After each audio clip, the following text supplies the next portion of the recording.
The Conversation France. Des incendies qui sont... La canicule et ses conséquences dramatiques. De chaleur. La tempête va durer toute la nuit. Maximum aujourd'hui en termes de température. Sécheresse et canicule inédites, montée des eaux, biodiversité en chute libre. Partout dans le monde, les effets de la crise climatique se font sentir de plus en plus intensément. Face à ce constat, documenté par les scientifiques dans les fameux rapports du GIEC, certains vivent dans la crainte qu'un point de non-retour soit atteint.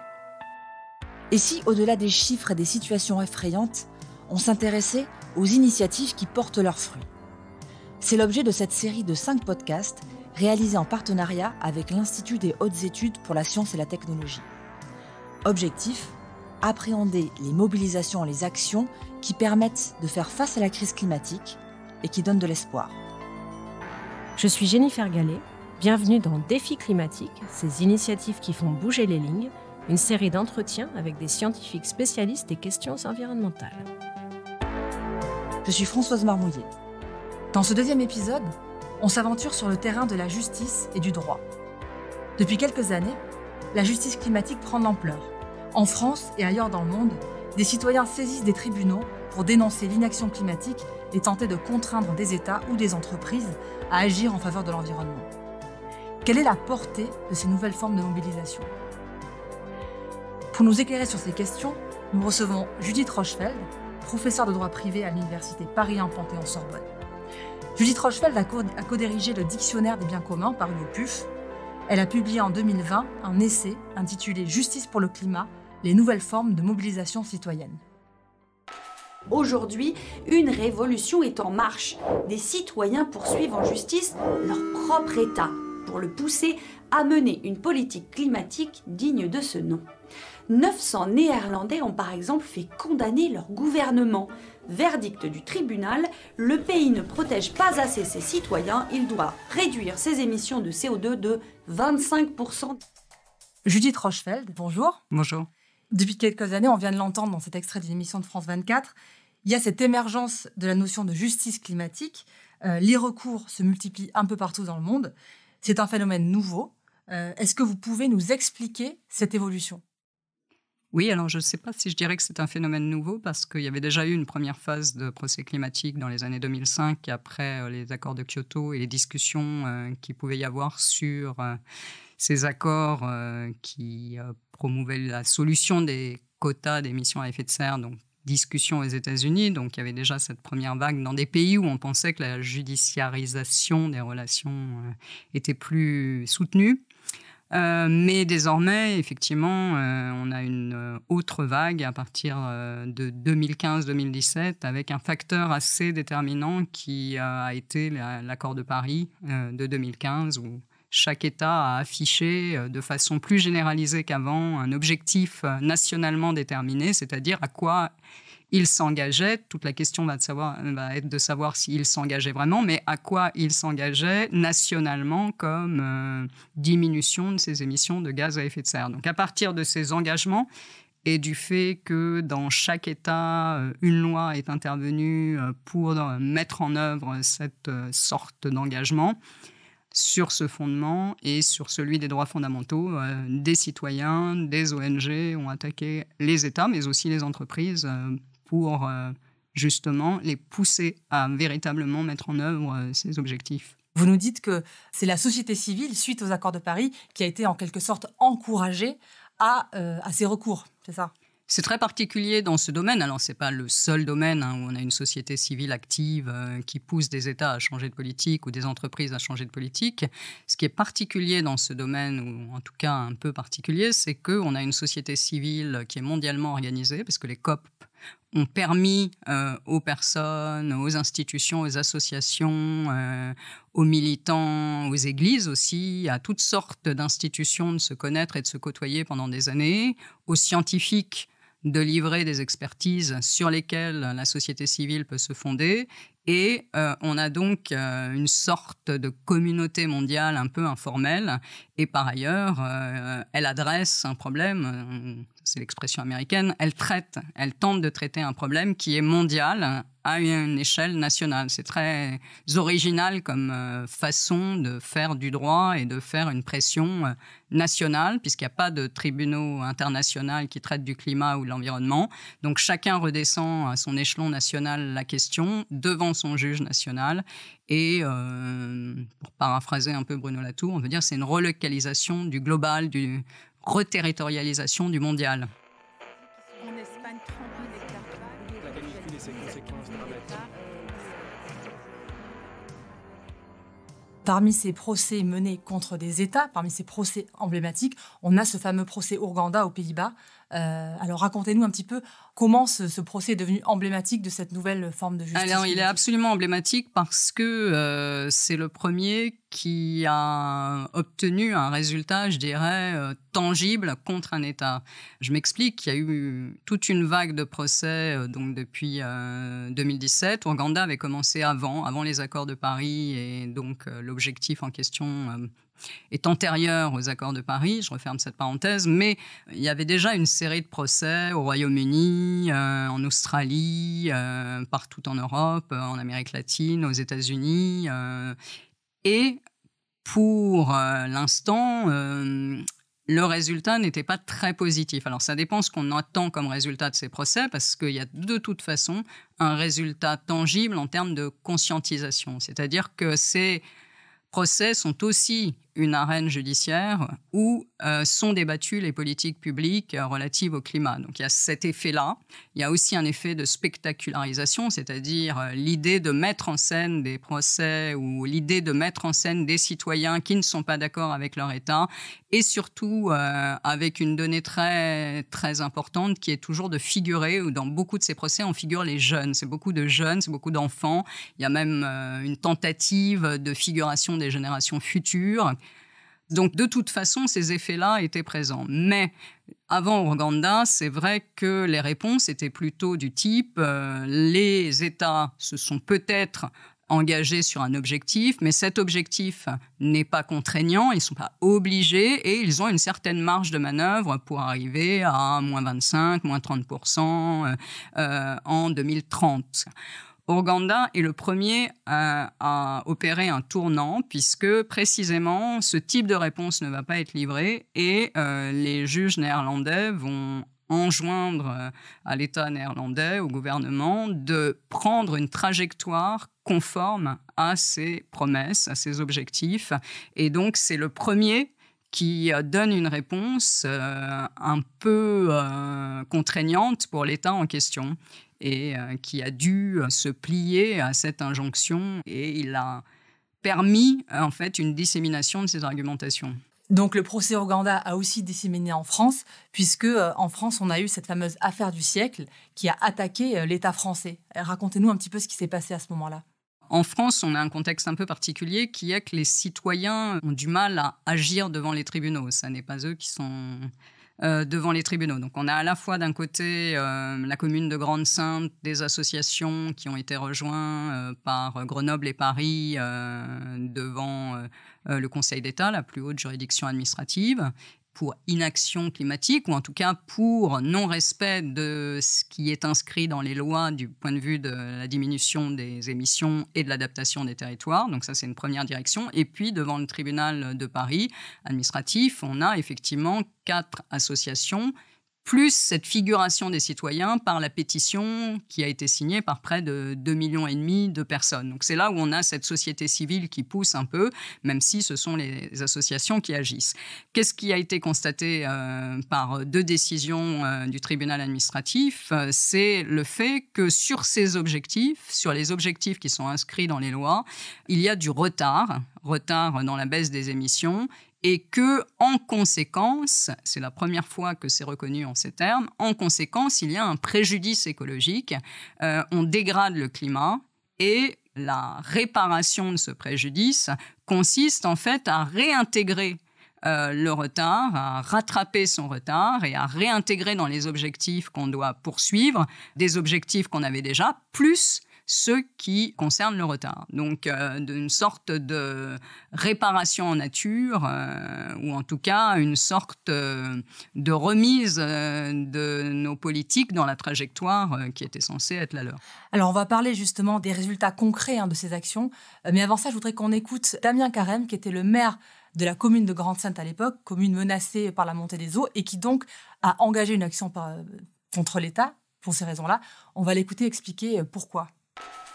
Chère Grand-Saintoise, chers Grand-Saintois, j'ai décidé en début de semaine de porter plainte contre l'État pour son inaction en matière de lutte contre le changement climatique.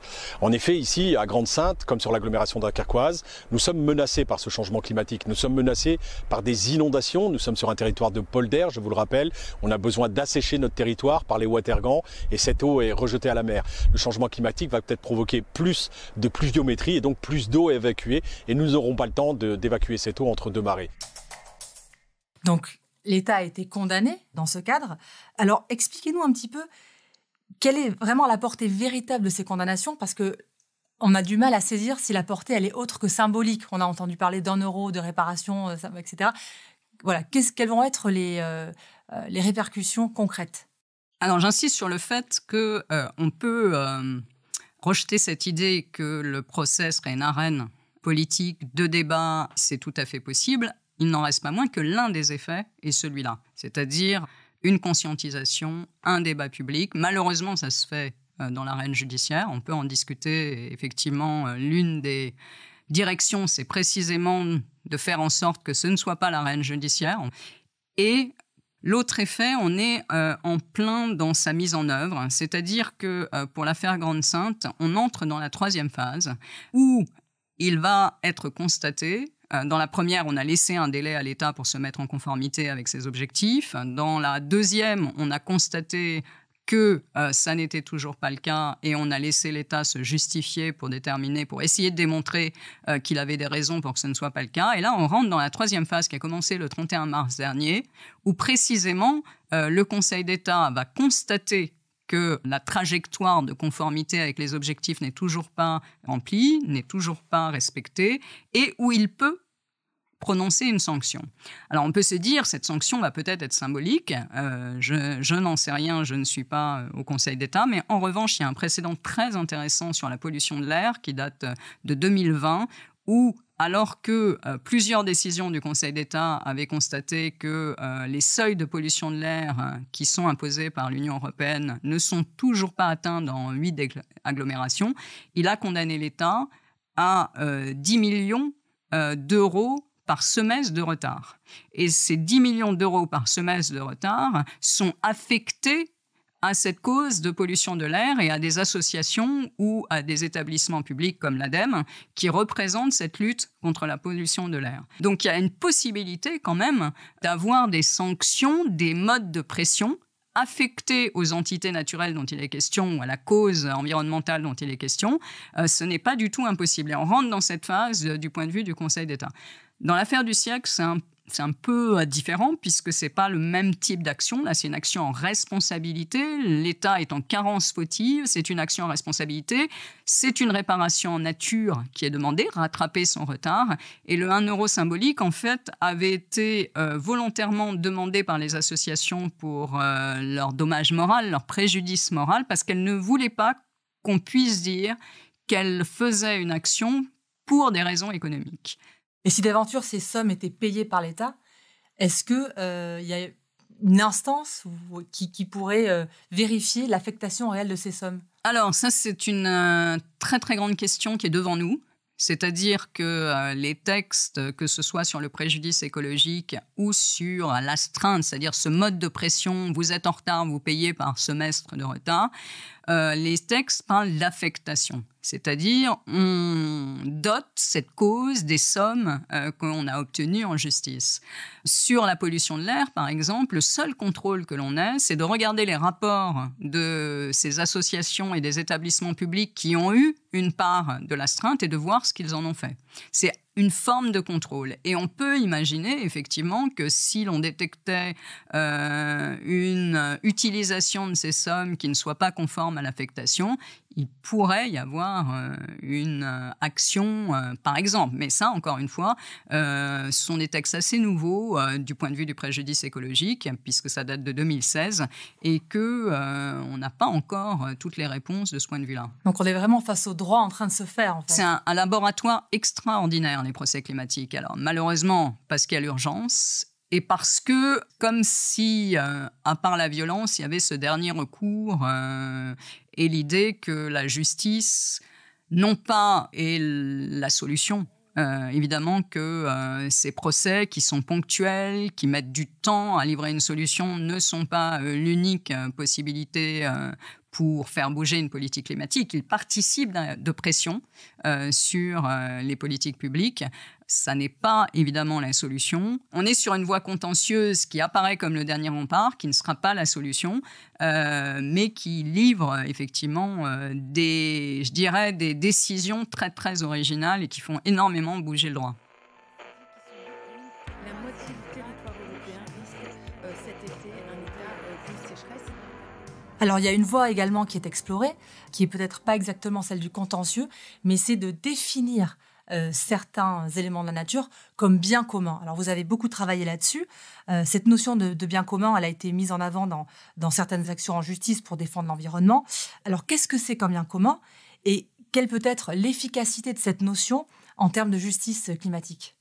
L'idée, c'est que une ressource, un écosystème est tellement important pour une communauté, que ce soit une communauté d'habitants, une communauté nationale, une communauté européenne, une communauté qui est l'humanité, tellement important, présente un intérêt qui peut être vital, qui peut être culturel, qui peut être historique pour cette communauté que socialement, juridiquement, on reconnaît qu'il est porteur ou qu'elle, cette entité, est porteuse d'un intérêt commun.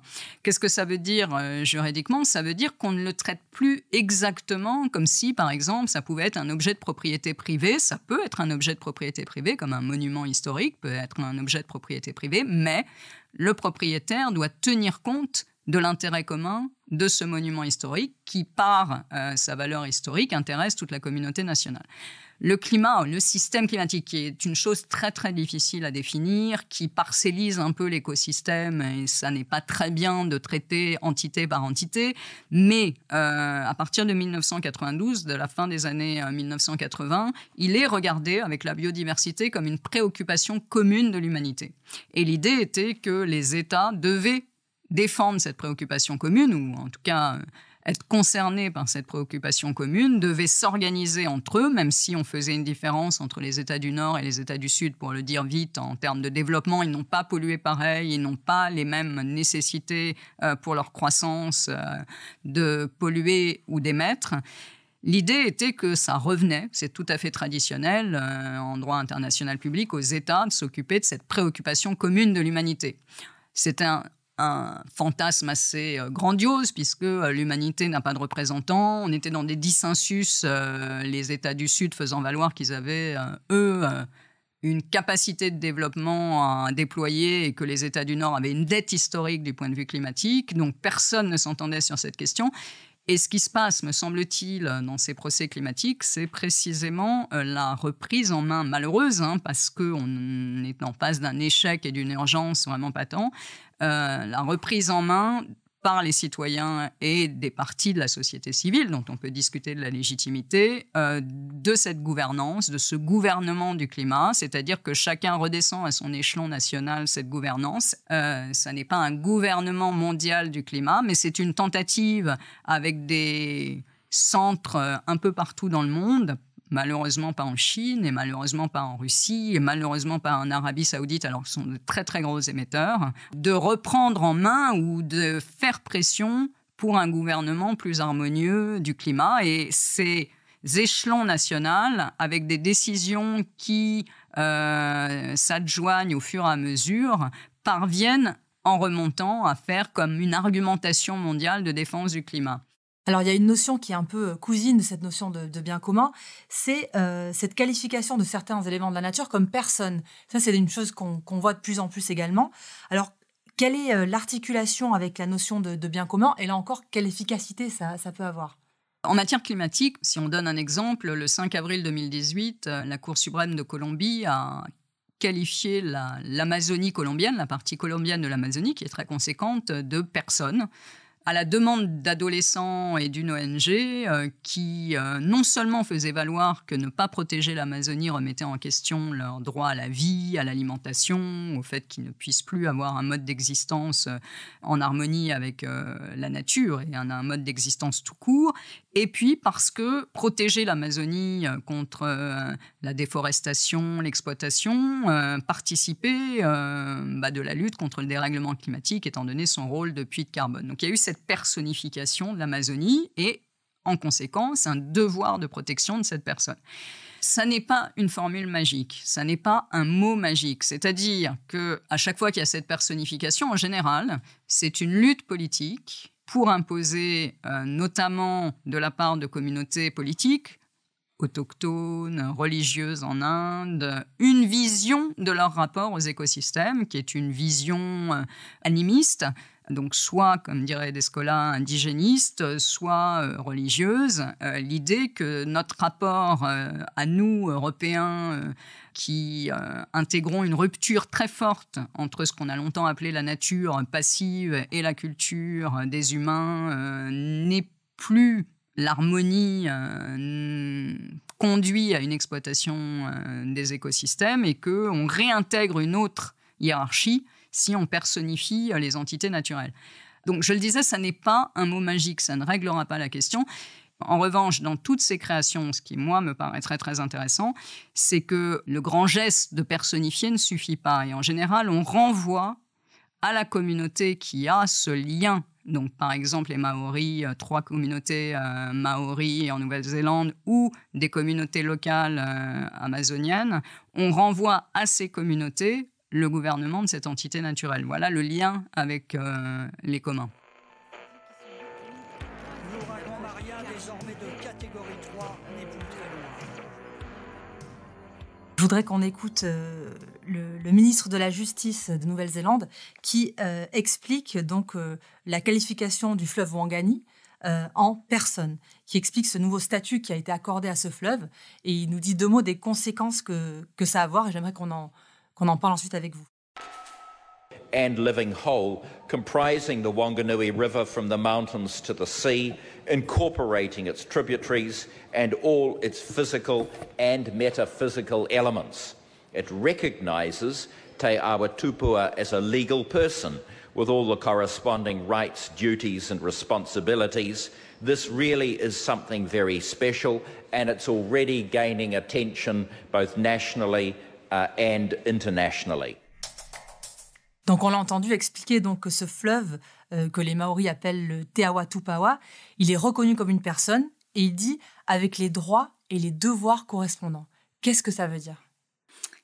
Alors, c'est vraiment intéressant, c'est-à-dire qu'il y a un vrai effet de personnification, d'abord de définition d'une personne, et c'est pour ça que beaucoup de tentatives se cristallisent sur les fleuves. C'est le cas en France, il y a des tentatives, des expérimentations sur la Loire et en Corse, parce que le fleuve, avec son bassin versant, ses populations, est une entité qui est plus facile à définir et qui a son écosystème de façon compréhensible, ou en tout cas plus compréhensible que d'autres.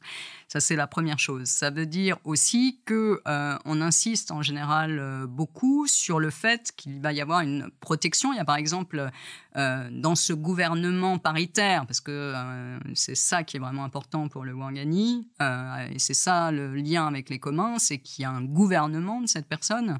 Ce gouvernement est paritaire, c'est une vraie lutte et aboutissement politique de la lutte des Maoris. C'est pas juste une personnification. Excusez-moi, quand vous dites paritaire, c'est-à-dire ? C'est-à-dire le gouvernement néo-zélandais d'un côté et les tribus Maoris de l'autre. Et chacun a des intérêts dans les utilisations du fleuve, et le fait d'avoir réussi d'une certaine façon à imposer pour les Maoris une vision du fleuve comme un aïeul ou comme en tout cas une certaine personne et l'aboutissement d'une lutte politique très longue. Par exemple, pour vous donner donc l'un des effets, il y a un comité de bien-être du fleuve. Il y a un comité de planification des usages du fleuve. on représente les parties prenantes du fleuve. Donc c'est une organisation en fait territoriale et puis politique de cette protection, voire effectivement de certains devoirs du fleuve, au sens devoir assurer des usages harmonieux parce qu'on en aura discuté ensemble. C'est là où cette personnification a un lien très fort avec l'idée de commun, puisqu'on ajoute à l'intérêt commun ce gouvernement d'une communauté intéressée. Et donc, ça a amélioré les choses, ça a permis de moins dégrader le fleuve, d'avoir des bénéfices écologiques? On n'a encore pas beaucoup de recul, hein. Ça date de 2017, cette loi, ça a pacifié les relations. Ça, c'est un des exemples assez positifs, hein, le Ouangani, mais je n'ai pas de recul et peu de personnes ont encore du recul sur ce que ça aurait amélioré. En revanche, dans l'exemple colombien, les enjeux en termes d'exploitation, il faut bien voir que c'est un territoire, l'Amazonie colombienne, où les FARC se sont retirés et où, en conséquence, des activités d'exploitation sont revenues, des pollutions, il y a des enjeux économiques énormes et on ne peut pas dire encore que parce qu'on a personnifié ou parce qu'on a tenté de renvoyer à une organisation locale et intergénérationnelle, parce qu'on n'a pas beaucoup parlé des générations futures, mais elles sont très présentes dans ce débat, la situation se soit améliorée. Donc ce que je veux dire, c'est que ce ne sont pas des mots magiques, mais que faire reconnaître des droits ou un devoir de protection, agir en justice, faire reconnaître des préjudices écologiques, quand c'est possible, modifiera la hiérarchie de valeurs que l'on peut avoir dans notre société. Merci beaucoup, Judith Rochefeld. Je rappelle le titre de votre essai sur la justice climatique, « Justice pour le climat, les nouvelles formes de mobilisation citoyenne », paru chez Odile Jacob. Merci, au revoir. Des incendies qui sont La canicule et ses conséquences dramatiques. L'ouragan Maria, désormais de catégorie 3, n'est plus très loin.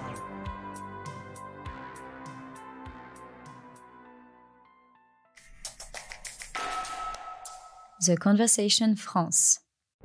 In Extenso est un podcast de The Conversation.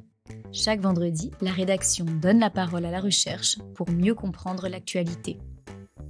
Retrouvez l'ensemble des épisodes d'In Extenso et nos autres séries directement sur theconversation.com dans la rubrique Podcast.